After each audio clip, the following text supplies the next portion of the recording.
Welcome to the Disney Wedding Podcast.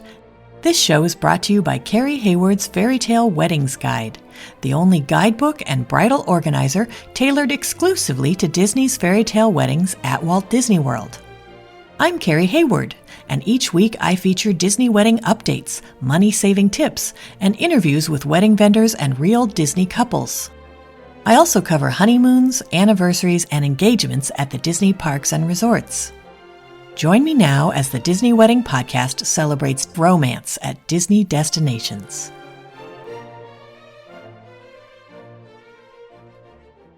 Today on the Disney Wedding Podcast, we are talking all about how to get started planning your wedding or vow renewal at Walt Disney World. Whether you've been planning your Disney wedding in your head for years or you just discovered that Disney does weddings, today we have the steps and tips that will set you on the path to your dream Disney's fairy tale wedding or vow renewal. My guest today is Kelly Magrath, who had her wedding at Walt Disney World. And together we are going to cover the pricing of Disney World weddings, how to book them, and what the planning process looks like. So welcome, Kelly. Thank you. Thank you for having me. Thanks so much for being on the show today. Can you tell my listeners a little bit about your own Walt Disney World wedding? Yes. So I always knew I wanted to get married in Disney World since I was a little girl. That was solidified when I did the Disney College program and fell even more in love with the Disney company and specifically Walt Disney World. My now husband isn't the biggest Disney fan, but of course he let my dream wedding come to life. So we ended up getting married in October 15th. So we had our rehearsal dinner the night before, followed by a welcome dessert party at the Marina Patio and Terrace. That was dessert only. And then our wedding was at the Wedding Pavilion. We had kind of two pre-receptions. We served just Mickey pretzels at Whitehall Room and Patio. And then we had our actual cocktail hour at Italy Isola and then our reception at American Rotunda. So that kind of gives you guys an idea of what our wedding weekend was like. That's great. We're going to talk about all those different kind of events. So anyone who's wondering what a pre-reception is, that's Disney's fancy name for a cocktail hour. We are going to go over all of that. Before we get started, I want to make sure you know that this show and my book, Carrie Hayward's Fairy Tale Weddings Guide, are all about Walt Disney World weddings and vow renewals. So if you are planning for Disneyland or for the Disney Cruise Line, my top recommendation is to find one of the Facebook groups full of other people who are planning that kind of event, and that is where you're going to find the most current information. So let's get started with Walt Disney World. The first thing everybody wants to know when they start thinking about doing a Disney wedding is how much does it cost? So Disney does not have any wedding or vow renewal packages, and they treat weddings and vow renewals interchangeably. So no matter what you call it, you're going to pay the same amount, and it's not a package where you pay a flat amount and you get X, Y, and Z. Instead, Disney has what they call an Event Minimum Expenditure, which is a total amount of money that you have to spend, and your personal Event Minimum Expenditure is going to be based on three things: the ceremony venue you pick, the day of the week you pick, and the time of day you pick. So just because somebody else got married at the Wedding Pavilion doesn't mean that their cost is going to be the same as your cost. And that's why I have a budget in the back of Carrie Hayward's Fairy Tale Weddings Guide that helps you figure out your personalized cost. Now, when you have a ceremony, there's a ceremony venue fee that counts toward the event minimum, and that starts at $7,000. So you can look up your ceremony venue, or the ones that you're thinking about, in Chapter 1 of the Fairy Tale Weddings Guide, and it will show you what the event minimum expenditure is based on that venue, and also what that venue's ceremony fee is. So then to calculate the cost of your wedding, you're going to take the event minimum that's based on the three things we talked about: ceremony venue, day of the week, time of day. Take that event minimum, subtract the ceremony venue fee, and everything else is the amount you have to spend on anything Disney can offer you in order to have a Disney wedding. For example, if you decided you wanted to have your wedding at the Wedding Pavilion on a Friday at 5 p.m., you would have a $25,000 event minimum. The ceremony venue fee for the Wedding Pavilion is $8,000. So you subtract that from the $25,000, and that leaves you $17,000 that you have to spend with Disney on anything else that they provide. So floral, decor, food, cake, transportation, entertainment, photo, video, all of those things, if you get them through Disney, will apply to that $17,000 that you need to spend after you pay for the ceremony venue fee.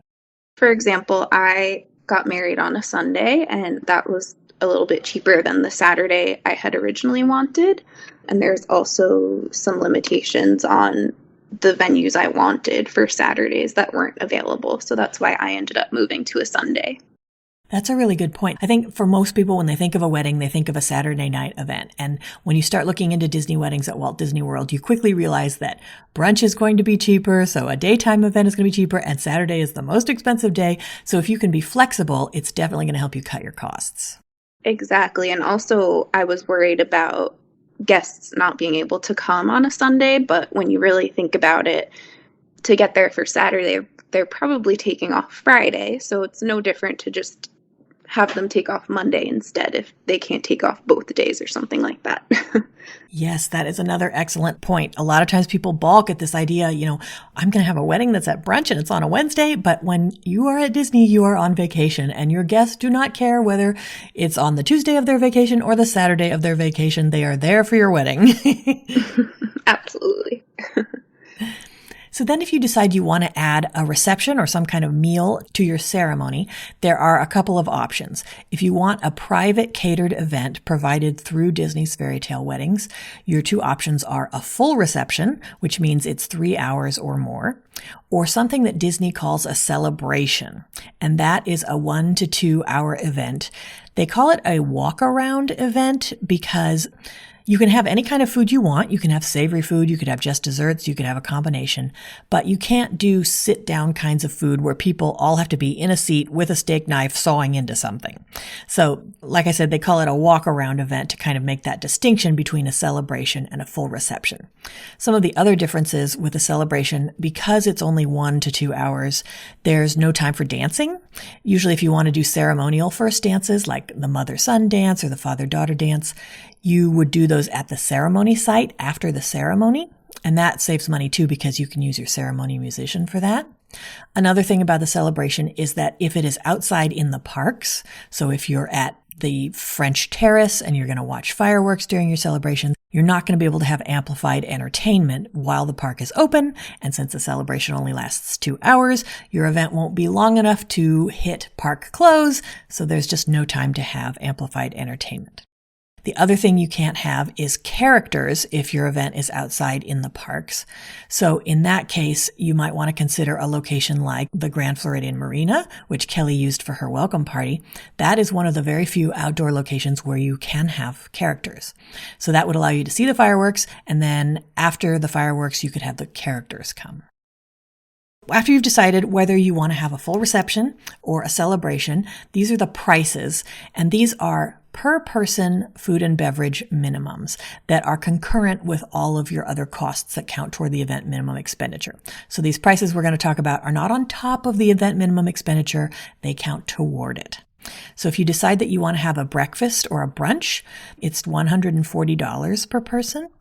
To qualify for this, it's all based on your ceremony time. So breakfast and brunch would be for a ceremony that's at 8 a.m., 9 a.m., or 9:30 a.m. And generally these receptions, if you do a full reception, it's 4 hours. Now, if you decide you want to do lunch, that's $180 per person, and that would be triggered by a noon ceremony, and usually those are 5 hours.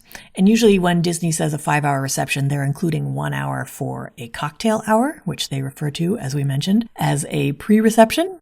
And then if you decide that you want to have a ceremony at 2:30 p.m., 5 p.m., or 7:30 p.m., you are going to be triggering the dinner food and beverage minimum, which is $240 per person now. So if you decide you don't want a full reception, then you are looking at celebration pricing. So that's the 1 to 2 hour walk around event we talked about. And that is $125 per person. So you don't have to spend as much on food and beverage for a celebration. Now, these food and beverage minimums can be met by any food and drinks and cake that you have at your cocktail hour, pre-reception, or your reception, or at your celebration. So I think a lot of times people forget that the cake and the drinks also count toward that per person. So one of my many suggestions for saving money is to take that minimum, say it's $180, you're doing a lunch, subtract the cost per person of your bar, subtract the per person cost of your cake, and then tell Disney, I want a menu that is X, whatever the result is, it's X per person. And that's a great way to stick to your minimums. There are many different ways that you can put this together to have a Disney wedding. So maybe you'll decide you just want to do a ceremony via Disney, and then you go make a reservation at a restaurant for your group someplace else. This works best if you have a small group, but sometimes people will even go off property and maybe have a formal reception with some non-Disney hotel because it's so much cheaper. Another option would be to do just a ceremony and a celebration, and that celebration could be a cake and champagne event, maybe directly following the ceremony, where you have your cake, you do a cutting, the characters come, you do a toast, your first dances. Or what a lot of people like to do is they do a dessert party. So if your ceremony is in the morning, you take a break, you give your guests time to relax, you get to take a nap, and then everybody gets back together in the evening. And for 1 or 2 hours, you watch the fireworks and you have desserts. You could add savory food if you want. Just because we call it a dessert party doesn't mean it has to be desserts. And so it's a fun, informal meal to accompany your ceremony. And then, of course, there's the option to do a ceremony and a full reception. And if you want, you could do a dessert party too. You might do it the night before. You might do it after the reception. There are many different combinations for this. But just know that the dessert party or any other event besides the reception will not count toward your event minimum. So if you are trying to stick to the minimum expenditure, only the ceremony and the first catered event that you have directly following the ceremony will count. Either your dessert party, if that's all you're doing, or your full reception. But if you have a full reception and a dessert party on the same day, only the full reception will count toward the event minimum expenditure. And then the last combination, which a lot of people don't think about, is you could just do your reception with Disney's fairy tale weddings. This I see a lot with couples who are Catholic and they want to get married in a church, and then they come over to Walt Disney World to have their reception. The event minimum to have just a reception is the same as a ceremony event would be at that location. So if you decide you want to have your reception in Animal Kingdom, even though you're not having a ceremony, you would still have that event minimum expenditure of an Animal Kingdom ceremony. And then on top of all of this, there is a 25% service charge and there's 6.5% Florida tax. And neither of those count toward the event minimum. So this can add a lot to your price. And that's why my self-calculating budget that starts on page 242 of the Fairy Tale Weddings Guide ebook calculates these for you. And they break it out as a separate line item. So you can see, because service charge is only applied to food and some audiovisual elements, if I lower my food costs, I'm going to lower how much I pay for a service charge. Kelly, did you guys ever consider just having a celebration after your ceremony, or did you always know you wanted the ceremony and a full reception? I knew that I wanted just to do the full reception. I think we had toyed with the idea of having a dessert party afterwards, but once we put the timeline of our whole wedding day event together, our reception ended up starting too late to even consider having a dessert party afterwards. So that's why we ended up moving it to the day before and having it kind of as our welcome party. And something to know about that for listeners is that if you do have another event, like a welcome event the day before or a farewell event the next day, there's no overall event minimum expenditure for that. You just meet the minimums for whatever location you choose. So that can be kind of cool because then you're just paying for exactly the venue fee and exactly what the venue requires you to spend on food and beverage, but you're not worrying about meeting another $15,000 or something for those events.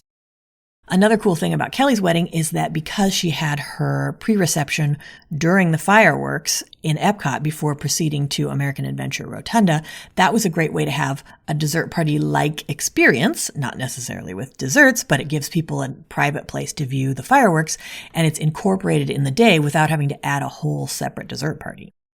We were actually pretty lucky because the welcome dessert party, since we had it at Marina Patio, you can actually see Happily Ever After from there because it overlooks Magic Kingdom across the lagoon.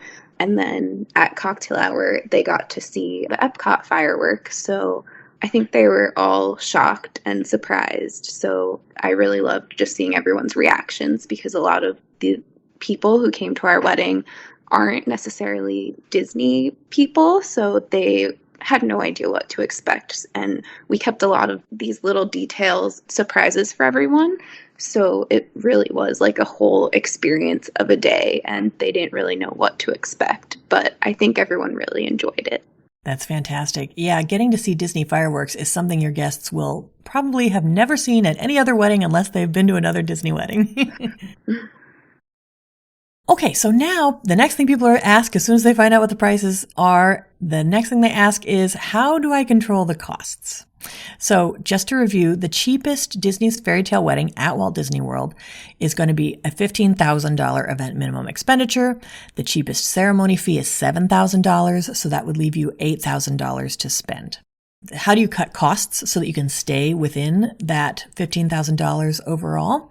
The number one tip I have is to limit your guest list, and then by extension, limit the number of attendants you have. So often you'll get some attrition just because you're having a destination wedding, unless you live in Florida. But if you can keep your guest list low, that's the number one way to keep your costs down, because it costs less to feed that many people and to transport them. And if you limit your attendance, that's fewer bouquets you have to buy for bridesmaids, boutonnieres for groomsmen, fewer gifts. Sometimes people even pay for the hair and makeup for their attendants. If you have no attendance, you don't have to pay for any of that. So it's not a popular opinion, but it's one of my top tips if you are trying to stick to a budget. That's a great tip, because I didn't do either of those things. We went to one of the open houses that Disney has for the Wedding Pavilion, and I had told one of the ladies there that I was interested in the American Rotunda, and she kind of said that that's one of the spaces that has an 85-person minimum, and we were kind of worried we wouldn't hit 85 people. Like, I didn't think that 85 people would fly down to Florida, because I'm from New York, so pretty much all of our guests had to fly there. So we kind of added extra people we didn't think would come, and you would be shocked how many people would drop everything at a chance to go to a Disney wedding. So don't expect people to not come, I guess. That's great advice. Okay, so the next biggest way to control your costs is to hold your event on a Monday, Tuesday, Wednesday, or Thursday, because those are the lowest priced days of the week, and to have a brunch event. And as I mentioned, sometimes people have trouble wrapping their head around this, because to them a wedding is a Saturday night affair with drinks and dancing. But a brunch wedding, especially if you want something casual, is a great way to save money. You can even cut out alcohol if you want to, because people are not expecting a full bar that early in the morning, and that saves you even more money. So that's another great way to save money. And then, as we mentioned, you could just decide to do a ceremony only, or you could do a ceremony and add a reservation at Ohana in the evening, or you could do a ceremony and all get back together in the evening for a dessert party. So there are other things. You don't have to do the full traditional wedding if you are trying to save money at Walt Disney World. And if you are looking at this and you're like, there's no way I can't afford a $15,000 wedding at Walt Disney World, but I still want to get my portraits taken in Magic Kingdom, because that is only open to people who have had an official Disney's fairy tale wedding. The cheapest way to do that would be to have a cruise wedding on the Disney Cruise Line, which starts at $4,000 on top of your cruise fare. And that would qualify you for the portraits inside Magic Kingdom, Epcot, Hollywood Studios, and Animal Kingdom, which take place before the park opens. And they're an amazing opportunity, very expensive, but exclusive to people who have had Disney's fairy tale weddings. And I have a whole episode about that, how much they cost, where you can go, what it's like. And I will put the link to that in the notes for this post on DisneyWeddingPodcast.com. So if you're looking to control your costs and you've figured out, your guest list and when you're going to do it, the best way to keep a lid on costs is to make a sample budget. So some people do this in a program like Excel, or they use the one in the back of my Fairy Tale Weddings Guide, which is tailored to Walt Disney World weddings. So like I said, it calculates the service charge and tax. It knows what things get service charge and tax and what does not. And then it will show you how you're doing against your event minimum expenditure. So there's a box on the last page and you can see, I'm $2,000 shy of meeting my $15,000 event minimum expenditure, or I'm over. Let me go back and reduce my spending on X, Y, and Z and see if I can get that number back down to the minimum. One thing that we did with our planner was that she suggested There were a couple of things that I was kind of on the fence about if I wanted to include or not. And she kind of suggested that we just add it all in. And then once we got our final budget to look through, that you can adjust from there. So you pretty much have, I think it's until 30 days before to make changes. So, if you're trying to control your costs, you can always cut things out. That worked for us. We kind of added everything we thought we wanted, and we kind of chipped away at it as it got closer, and where we could save money, we did. And that was a great help for us. That's a really great point, because sometimes it can be hard to get a hold of your planner to get individual pricing for things, especially if you're, 40 days out and you're like, you know what, let's add X, Y, and Z. How much does it cost? And then you got to wait 2 weeks to hear the price. So yeah, if you add everything you think you want at the beginning, like when you're doing your planning session, which we're going to talk about in a second, then they will look up the prices for you and you'll have all the prices and you can make an informed decision instead of always having to go back to them and be like, what if we did this? What if we did that? So if you are listening to this, you've decided, that's it, I'm going to go for it. I want to book my wedding or vow renewal at Walt Disney World. How does booking work? So first of all, Disney has a window within which you are able to start talking to them and booking your event. So if you decide you want to do a wedding or a vow renewal that has a full 3 or more hour reception, you can contact Disney 16 months out from your date, and you can book 12 months out from your date. If you decide that you only want to do a ceremony, or you want to do a ceremony and a celebration, you can start talking to Disney at 12 months out from your date, and you can book at 10 months out from your date. And the way you will get in touch with them, you can call them. Their phone number is 321-939-4610. You can send them a message on Facebook, or you can use the form on their website, which in practice, it seems like people say that takes the longest to get a response is when you use the form on their website. So like I said, you can start talking to them at 16 months or 12 months, but you won't be able to book until the 12-month mark or the 10-month mark, depending on the type of event that you want. So then the timeline, once you start working with a sales consultant, so the first person you work with at Disney is a wedding sales consultant, and they're going to hammer out all the details of your contract, which Disney calls a letter of agreement. And then eventually you'll be passed to an event planner. So if you've been talking to them before the 12-month or 10-month deadline, you can remind your wedding sales consultant when you approach the actual 12-month, 10-month date that you want to book. And then once you're in contact with them, they will start drawing up your letter of agreement. Again, that's your contract. And it usually takes them about 2 weeks to get it all together, but you don't have to stress out because your date and venues will be locked in until they send you the letter of agreement. So if it's taking them a while to get it to you, don't worry, you're not going to lose the date and time that you want. And then once they send you that contract, you have 2 weeks to sign it and return it. And when you sign and return the letter of agreement, you also have to pay your deposit. So that's a $4,000 deposit for every location except Magic Kingdom. At Magic Kingdom, you're looking at a $15,000 deposit for daytime ceremonies and a $25,000 deposit for after-hours events. One thing to note about the letter of agreement is we kind of had a little bump in the road with that because we were estimating that 100 people would come for the wedding, and they ask you for an approximation of guests that you're going to have. And some of the venue locations we chose for our pre-receptions and the dessert party could only hold a certain number of people, so that was kind of a problem. So I would just suggest that you make sure that your guest count on your letter of agreement is as close to what it will be that day as possible, just so you can avoid any bumps in the road like we had. That's a really good point. And you also want to make sure that you don't overestimate your guests, because you will be on the hook for 80% of the number that's in your letter of agreement. So if you did say you were going to have 100 people and then for some reason you only had 40, you're still going to have to pay for 80 people based on the letter of agreement. So yes, if you can get as close as possible, that is awesome. But don't stress out if you do have to change locations like Kelly did, because as long as the location is available, you will just sign a quick little addendum to your letter of agreement and you'll be all set. It's not like a super hard thing to do if you do change your mind later or your party outgrows the venue that you originally chose. So then how does the planning process work for a Disney's Fairy Tale wedding at Walt Disney World? Well, Disney doesn't assign you an actual event planner until 8 months out now.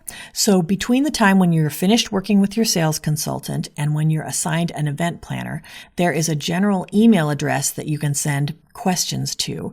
And that is www.d, F as in Frank, T as in Tom, w.planner@disney.com. And it helps if you put the reference number from your letter of agreement in the subject line so that anybody can answer your email and quickly look up your event to answer your questions. And then once you get your event planner, you can schedule with them a virtual planning session. Sometimes people have more than one virtual planning session. They don't do in-person planning sessions anymore. But the virtual planning session is your chance to cover your wedding timeline from start to finish. So they just sit down and they start with where are you getting ready? And they take you all the way through the end of the event and all of the logistics that go along with all of that. And it's a great time, as Kelly was saying, to tell them all the things you're thinking that you want so that they can then come back to you with all the prices for the things that you want.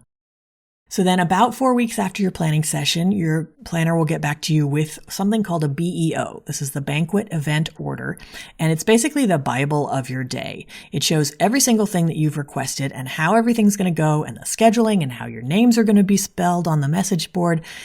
Everything that you want to have happen needs to be in this BEO, but you will have multiple opportunities to edit it. So go over it with a fine-tooth comb, send it back to your planner. This is wrong. This needs to be changed. I've changed my mind about this. This is a living document that you'll be working on. And then on the day of the event, the experience team will be using the BEO to make sure everything happens the way you want it to. Pricing for individual items is not locked in till 6 months out. So the cost of your venue, the food and beverage minimum of your venue, if you add Cinderella's glass coach to your letter of agreement, anything in your letter of agreement is going to be locked in. But individual things like how much does a motor coach cost or what does a full rose bouquet cost? Those prices aren't locked in until 6 months out. So sometimes that's why you have to wait to get your BEO after your planning session because you're not within that window. And then once it's in your BEO, you'll get that price even if Disney raises the price for future couples. One thing I wish that I did for my wedding, which I would recommend, is that for those virtual planning sessions, I wish that I had more of an idea of exactly what I wanted for the wedding day, because that's really the time to sit down with your planner where you're on Zoom with them, you're seeing them face to face. And after that, at least for me, everything was through email. So I definitely wish that I had more of an idea of what I wanted. Obviously, you're not going to know everything at that point, but that's just a tip. Yeah, that's a really good point because you don't get very much face time with your planner in the months leading to planning. And sometimes, depending on the size of your event, your planner might not even be at your event. So if you are able to, through research, you have a Pinterest board, you've been combing over Carrie Hayward's Fairy Tale Weddings Guide to get an idea going into your planning session of what you want, yes, it's awesome to be able to talk to your planner in person about that. The other opportunity, if you are having a full reception, is you will be invited to a menu tasting about 3 or 4 months before your date. And they do this cool thing now where in addition to this group menu tasting where a bunch of other couples are there and they have samples of the kind of food, they have samples of table decorations and bouquets and things like that. They also have planners circulating, sometimes even your planner, and they can look up your BEO and you can sit down and talk to them in person about things. So if you are having a full reception and you're not using California Grill, this is a great opportunity also to work directly with your planner rather than via email. Yeah, when we went to the food tasting, we actually got to sit down with one of the Disney chefs who's on the wedding team, and he was able to talk to me, and I'm a vegetarian, so I was able to talk to him about different options for vegetarian friendly menus. And we actually wanted a ramen bar at our cocktail hour because one of my husband's favorite Disney foods is the ramen in Japan. So since our cocktail hour was in Japan, we thought that would be a great little homage to our favorite food there. And he said he had never heard that idea and he loved it, and he kind of walked us through what that would look like. And it was a really awesome experience to go there and actually talk to everyone in person and talk to the chefs and eat the food, which everything is delicious. So if you have the chance to go to your food tasting, I would 100% recommend it. That is a great point. I'm so glad you brought that up. Yes, and I have a whole show about how to plan your menu for your Disney wedding because Disney can do pretty much anything. The PDF of menus that your planner sends you is just the tip of the iceberg. And so if you are able to go to the menu tasting and talk to an actual chef, they love it when you come up with new things or when you ask them for their advice. They get to cook things that they don't usually get to cook or try new things. Yes, if you can go to the menu tasting and work with a chef in person, it is amazing. Yeah, they also had people from the pastry team there. They had a string quartet playing. It was a really fun experience. That's awesome. Unfortunately, if you're only doing a celebration or if your event is at California Grill, at Enchanted Rose, or at Trader Sam's, you won't be invited to a menu tasting because those venues don't use the catering team. But otherwise, yes, you will get an invite to this menu tasting, and both of us highly recommend it. So then what happens is 90 days out from your event minimum expenditure is due. So that number we talked about at the beginning of the show, that, $15,000 or $25,000, you need to pay all of that at 90 days out.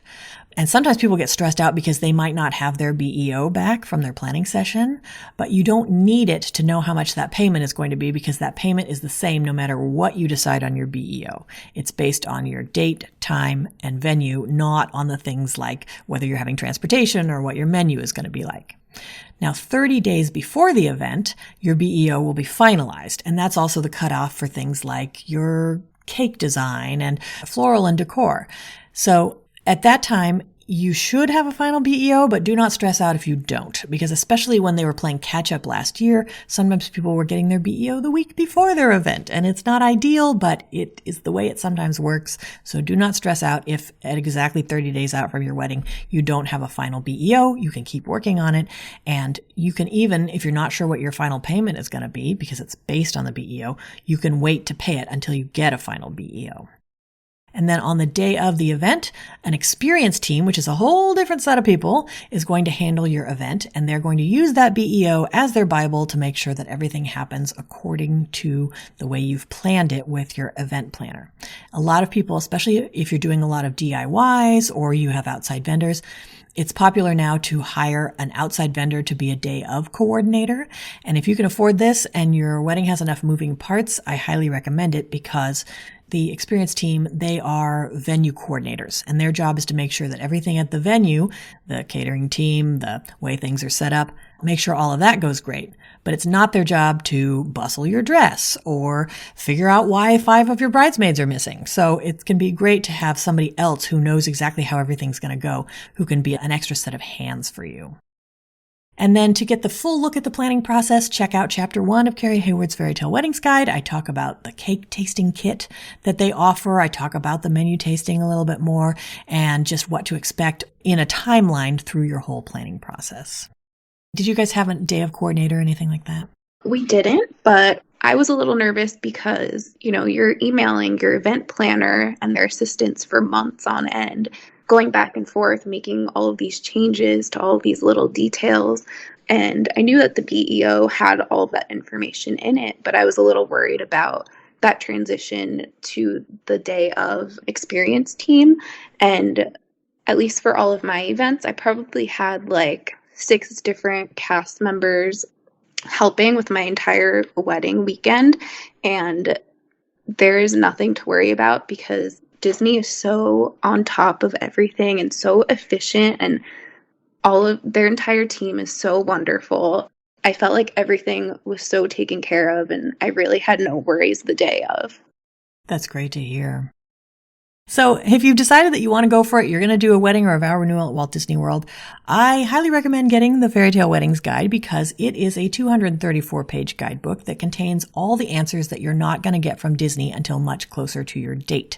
So this helps you set yourself up for success by knowing exactly what you want when you do get to the point where you can call or email Disney to start the process. The book also contains comprehensive and current pricing information with free ebook updates. So if you get the ebook version, version, you're always going to be able to download whatever new version comes out. And a new version came out this week because Disney raised a few more prices at the beginning of the year. So once you've purchased the ebook, all you have to do is go back into your account. You can re-download the guide and you will have all of the latest prices, even if your wedding isn't for 2 years. The budget worksheet that I've been mentioning automatically calculates your personalized cost, including tax and service charge. So you'll know exactly what your wedding will cost and not what somebody else's wedding that was kind of like what you want cost. There's a 56-page bridal organizer that you can use to track all the details of your day, like the music list for your DJ, the guest list, who's going to sit at what table. All of that can be done in the bridal organizer in the back of the Fairy Tale Weddings Guide. There's a whole section on money-saving tips. We've talked about some of our big ones today. And there's a list of big ones and then a list of little ones, all of which can work together to help you save money. There's also a chapter on Disney alternatives. So if you decide that, you know what, a Disney wedding is a little bit out of the budget or it's not quite for you, I have a whole chapter about the alternatives that are on property, like the Swan and Dolphin or Paddlefish at Disney Springs. And then there's complete information on private dining and group dining if you're having a ceremony only, or if you want to add a rehearsal dinner. I have a list of the most popular restaurants at Disney Springs that have private rooms, or maybe they don't have a private room, but they're used to working with groups and they have a separate section they can put you in. This book explains every step of the planning process, which we just touched on in this episode, but you'll see the whole detailed breakdown in Chapter 1. And there is a chapter at the back on honeymoons and anniversaries. So when you're ready to go back for one of those, or if you're trying to get some ideas of special things you can do on your honeymoon, there is a chapter for that inside Carrie Hayward's Fairy Tale Weddings Guide. I actually bought Carrie's guide way before I even had my date set in because there's really not a whole lot of information before you get in touch with your sales consultant. And even when I did get in touch with the sales consultant, they kind of sent me one really long email with a whole bunch of different links and websites and PDFs, and it was very overwhelming. So I felt like it was awesome to have Carrie's Fairy Tale Weddings Guide and just have all of the information in one spot. And, you know, with Disney, you don't really get an idea of how much the entire wedding's going to be until they send you that final BEO. So having that budget worksheet, it was really helpful for us. Oh, I'm so glad to hear that because, yeah, that is the reason I wrote this. I had my own Disney wedding, and at that time, they wouldn't even tell you how much your wedding was going to cost until you signed your letter of agreement. And I was like, that's ridiculous. I'm not going to sign something without knowing how much this is going to cost. So then I wrote a book that had all the prices in it. Yeah, absolutely. Very helpful. I was very grateful for it during that process before we were deep into the planning process. That's awesome. Well, Kelly, I think you've offered a ton of great tips and advice for anyone who's interested in getting married or having a vow renewal at Walt Disney World, and I appreciate your taking the time. Yeah, thank you for having me. That's our show for today. I'm your host, Carrie Hayward, inviting you to join me again next week for another episode of the Disney Wedding Podcast. Past shows and tons of photos for each episode are available on my website, DisneyWeddingPodcast.com, or listen in your favorite podcast app. And for instant answers to all your Walt Disney World wedding questions, check out Carrie Hayward's Fairy Tale Weddings Guide, available as an interactive ebook with continual free updates at fairytaleweddingsguide.com.